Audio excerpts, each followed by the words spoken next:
Thank you very much, Rachel. So I will share the screen now. And the talk is about addressing the gender gap in STEM, lessons from international research. And to do this, I'm going to draw on two recent projects that I've been involved in, which identified factors that can explain the gender gap in the STEM disciplines, and also identified initiatives and interventions that are effective in addressing the gender gap. So project interventions for addressing the gender balance in STEM in early childhood, primary and secondary school education. And we wrote a systematic literature review. This was commissioned by the Department of Education and Skills in Ireland. And the report on that literature review is available at the URL you can see on this slide. Project 2 was called A Global Approach to Computing. This project had three involved in the third part of it, where we created a database of good practices. This project was funded by the International Science Council, and the book from the project is available online. So what I want to do today is start with Project 1, the systematic literature review, and say something about our methods and our findings. Then I'll move on to Project 2, the database of practices. Again, say something about methods and the structure of the database. And then I want to show you three examples of effective interventions for gender equity in STEM. And then I'll close with some key messages, some things that we've learned. So with Project 1, we could ask, well, what's the problem? Well, it's common to define the gender gap in STEM disciplines in terms of participation and performance in education and careers. But we need differences and aspirations of girls and women.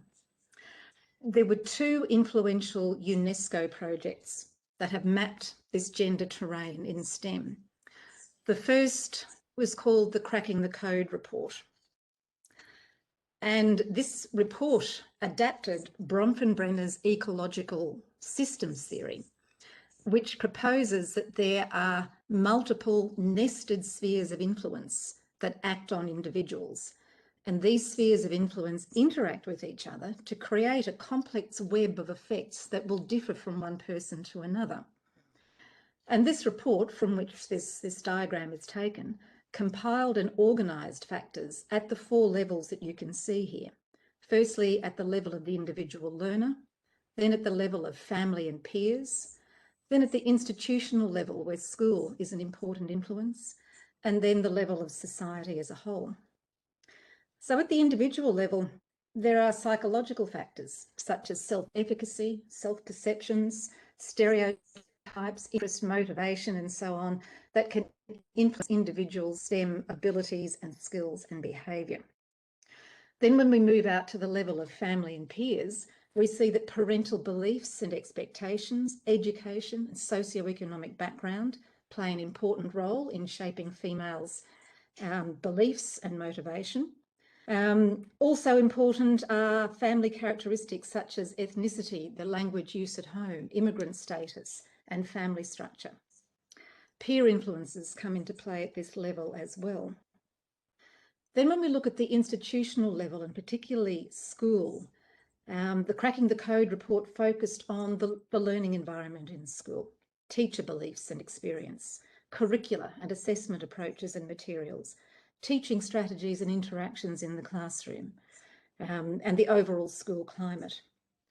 And then if we move out to the level of society, social and cultural norms related to gender equity and gender stereotypes can either be perpetuated or challenged, for example, through mass media or through social media or policies and legislation.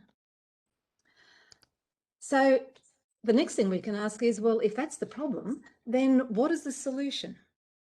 Well, the Cracking the Code report also used the Bronfenbrenner framework to analyse literature on effective interventions, and that's summarised in this second diagram that you can see. It's very similar to the first. And without going into detail here, I think you can see that there are many possible things that can be done, and there is no single factor alone that can influence girls' and women's participation and achievement in STEM. Positive outcomes are often the results of interactions amongst these factors at the level of the learner, family, school, and society. So success requires engagements from stakeholders at all of these levels. So to tell you a little bit about Project One, which was the systematic literature review. So we started out with an initial search looking for publications that examined anything about the gender gap in STEM. And we found 2,194 sources. So we checked the abstracts, we removed anything that was irrelevant or duplicates, and we classified the remaining abstracts according to the different STEM disciplines. Then we mapped those abstracts to the levels of the ecological framework. By this time, we had 943 sources left. And we analysed this research to identify factors that explain the gender gap in STEM at each level of the framework and in each of the constituent STEM disciplines. And we had a category for integrated STEM as well. Then we moved on to looking at, well, what about effective interventions? So we took those 943 abstracts and we identified those that reported on an intervention to address the gender gap. So we were down to 357 sources by then. We then screened those. We had some criteria for effectiveness, and that left us with just 154 sources. And we read all of those publications in full and then analysed them to try to identify characteristics of these interventions that we had judged to be effective. So you might be wondering, what counts as an effective intervention? Well, here are the inclusion criteria that were used. Clearly, these were published and preferably peer-reviewed. We also looked for studies that had a sample size of at least 20 participants. Now, there's nothing wrong with studies, but this literature review was publicly funded in order to inform public policy and spend government money for a national intervention strategy. So we needed to have some evidence that these interventions would work at large scale. We also needed to see an explicitly detailed methodology, because there's no point in trying to implement something if you don't know how the authors have done it. And most importantly, we needed to see some evidence of how the effectiveness of the interventions were evaluated. And there are different levels of evaluation. The lowest level simply looks at the participants' reactions. So how satisfied, for example, were they with their experience? The next level up asks what the participants learned. Did their knowledge and skills improve, or did their attitudes change? Then up to level 3 is looking at change in behaviour. How did the participants apply their learning, and how did this result in personal change in behaviour? And then the highest level is looking for results on a broader scale. So how did the program impact on organisational or societal factors? There were some exceptions to the inclusion criteria, but that was essentially what we looked for. So what did we find? What counted then as an effective intervention? Well, we developed a matrix of barriers to participation and interventions that were effective in addressing this. And it included these types of intervention. Some provided career counselling and information. Others provided mentoring and role models. There were interventions that worked with parents to encourage their engagement with their children or with schools. And then within schools themselves, there were interventions that attended to teacher-student interaction and the way language was used in the classroom. There were interventions that looked at the curriculum and developed curriculum that was relevant, innovative, inquiry-based and developmental. Some interventions looked at assessment and how that would remove barriers to female participation. Some looked at improving the school culture, and then there were many out-of-school programs such as summer camps and coding clubs. There were some interventions that looked at building science capital. This is an idea that's been developed by Louise Archer in the UK. So science capital is more than knowledge. It's all of the science-related knowledge, attitudes, experience, social context that an individual accumulates over time. And finally, there were interventions that tried to challenge dominant representations of science, which might tend to alienate or exclude females. So as you can see, there are a very diverse set of interventions. They are in formal and informal educational settings, they are in school and out of school. Collectively, they are aimed at all of the levels of the ecological framework: the learner, the family and peers, school and society. And also these interventions can be delivered by a wide range of people, sometimes by university researchers in education or in the STEM disciplines, sometimes by school teachers or early years practitioners, but also by people outside the education sector, such as industry mentors, learned societies, or community volunteers. So I'll turn now to Project 2, the Gender Gap in Science project, which was very much focused on the question of, well, we know about the barriers, but what's the solution, which is the most difficult one to deal with. So in this project, it was funded by the International Science Council, and we compiled a database of interventions that represent good practice in encouraging girls and young women to study and pursue careers in the STEM disciplines. And for this project, we drew on the second major UNESCO report that I referred to earlier. And this report developed a gender objectives list for science, technology and innovation. And the list has 7 categories that you see there. And it's intended in its original form to be used to try to categorise and evaluate existing gender initiatives for STEM, mainly to influence STEM policy. So we adapted the list because we wanted it to be useful not only for policymakers, but also for practice in the form of STEM interventions. So the categories refer to addressing social norms and gender stereotypes, addressing gender equity in primary and secondary education, then in higher education, looking at career progression for women, and then going on to looking at gender equity in research, policymaking and entrepreneurship. And each of those categories has a number of more detailed subcategories that identify specific actions that can be taken in each of those areas. Now, a database is more than just a list of initiatives. The initiatives need to be categorised and organised so the database can be searched. What I'm showing you here is a portion of the spreadsheet that we created, which was used to develop the database. So you can see some of the categories that we developed there. Obviously, initiatives have a name. We wanted to show the organiser. We said something about the type of initiative.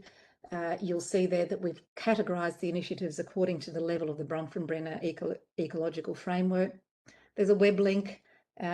We also tried to get initiatives in there from different regions of the world, so those are listed as well.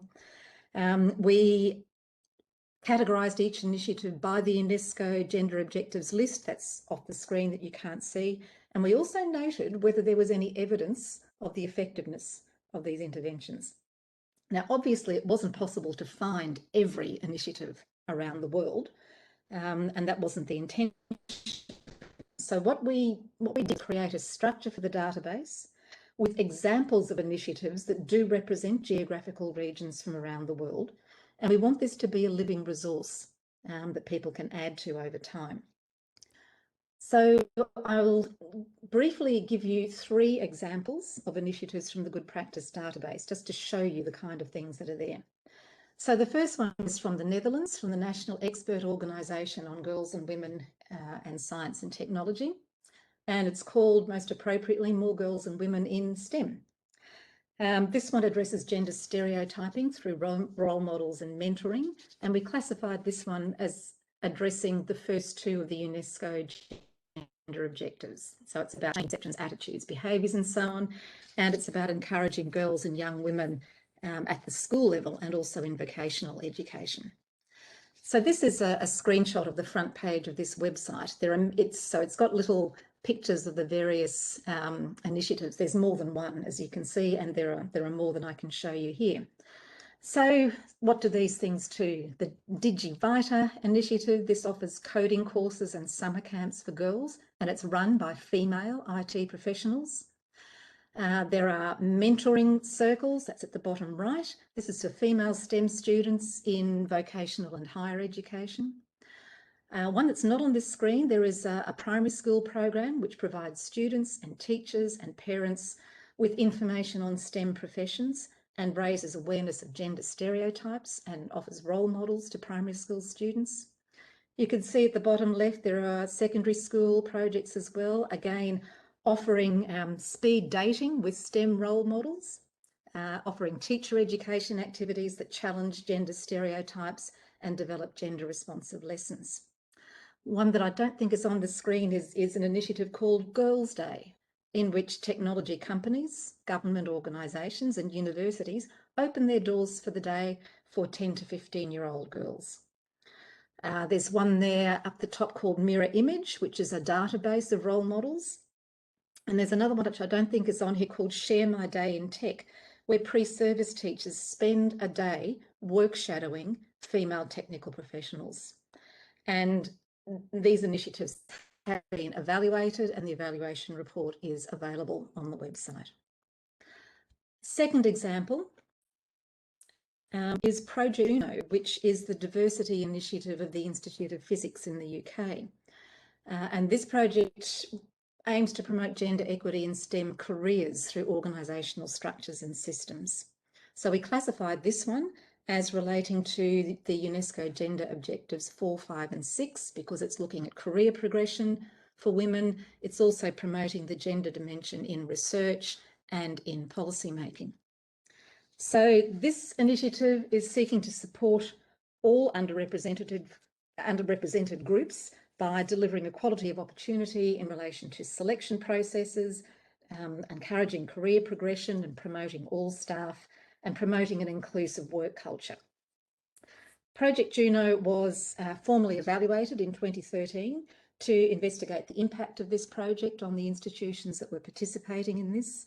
And the evaluation report is available on the website, and it provides evidence through surveys and focus groups to show the ways in which institutions who participated in Juno were experiencing some aspects of change in their working environments, in their culture, in their policy and practice.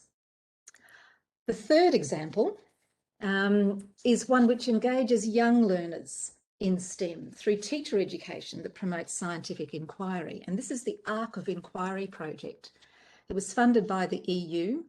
It's quite broadly based. It's not 100% focused on gender equality, but it does have a specific part of the project that does. And we classified this initiative as relating to gender objective number 2, and particularly the subcategory about mainstreaming the gender perspective in teacher education, curricula, pedagogical methods, and teaching materials. So I'll just go back actually here. So this shows the homepage for the Arc of Inquiry. You'll see down the left-hand side, there's a lot of different parts of this website. And across the centre here, there are some little logos. And if you click on those, that will take you to different resources that are meant for students, for teachers, for scientists, parents, teacher educators, policymakers, and science centres and museums. And these resources include gender guidelines and gender-sensitive pedagogical strategies for teachers to implement, which actually align very closely with the Cracking the Code report recommendations that I mentioned earlier. And this project also has an evaluation package and evaluation resources, which are likewise available on this website. So that brings me now to some key messages. What did we learn from these two international projects?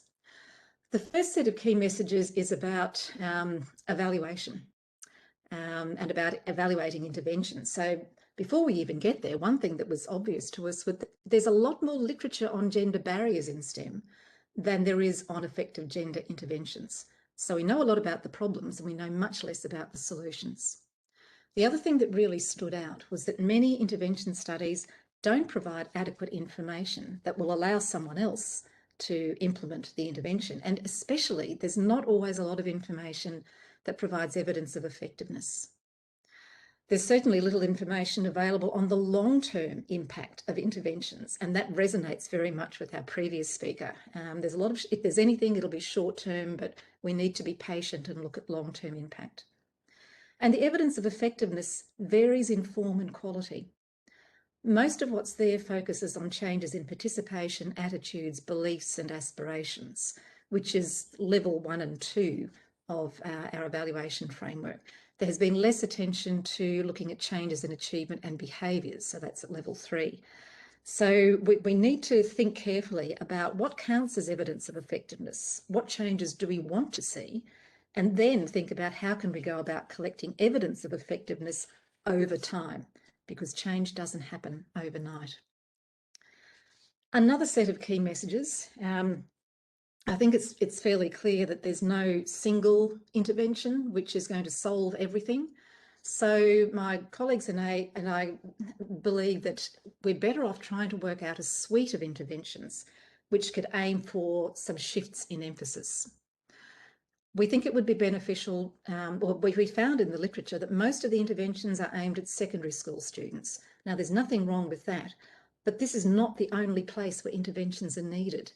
So we think we need to shift towards inclusive STEM education programs that start in early childhood and continue right through adolescence into adulthood, and in both formal and informal educational settings. A second kind of shift, we found a lot of interventions that are one-off short-term workshops, which might have a short-term impact perhaps, but they lack connections to a broader purpose or program. So we think we should be aiming for longer-term, coordinated, multi-agency partnerships. All the stakeholders think about the Bronfenbrenner levels. So we need to have partnerships between families, schools, higher education, government departments, learned societies, business, industry, community organisations. And then the third shift, many interventions are seeking to change girls' attitudes and beliefs and behaviours. And while there's probably nothing too wrong with that, there is a danger there that we could be sending message that there is something wrong with girls, that girls are the problem, that the problem is inside girls and girls need to be fixed. Now, girls don't need to be fixed. Instead, we need to think about how to change STEM education structures and practices and the representation of STEM in wider society. This is what creates barriers to gender balanced participation. The final set of key messages is about alignment, and we came up with 3 kinds of alignment that we think are important. So firstly, it's very important that interventions that are barrier at or a particular level are aligned with other elements of the ecosystem. So imagine, for example, an intervention designed to build girls' STEM capital by linking them with mentors and role models in out-of-school activities. That might not have the desired long-term effect unless it is aligned with what's happening inside the school, with subject offerings, with timetabling constraints, with assessment practices, with the way teachers are teaching, and even with family values as well. So all of these initiatives need to line up together so they can reinforce each other. Another kind of alignment that we found interesting involves the extent of curriculum coherence and articulation, connection across the transition points that young people experience in their education. So when children move from home into preschool and then into primary school and then into secondary school and then into further education. If there is a strong developmental curriculum in the respective STEM disciplines, science, technology, engineering and mathematics, that provides continuity for students across educational transitions, but it also provides something that can support extracurricular interventions from outside the school. So mathematics and science are 2 subjects which have a long history of being in the school curriculum from early years all the way through. That is less the case for engineering and technology. The final kind of alignment is about equity. It's very important that all students have access to the widest range of STEM subjects in schools and have access to teachers who are appropriately qualified to teach these subjects. So finally, when we began to assemble a database of gender initiatives, we knew that there were hundreds and thousands out there and that there's a lot of work that's being done to design programs and interventions. But as I've said, it was much more difficult to identify those that exemplified good practice in reducing the gender gap due to the lack of evidence regarding their effectiveness. So, as I said, we know much more about barriers than we do about effective interventions. So as our understanding of the gender gap in STEM improves, it's vital that research concentrates on finding solutions and in a wide range of contexts and cultures and disciplines, and also on providing evidence of effectiveness through carefully designed evaluation. So thank you very much, and I will stop sharing my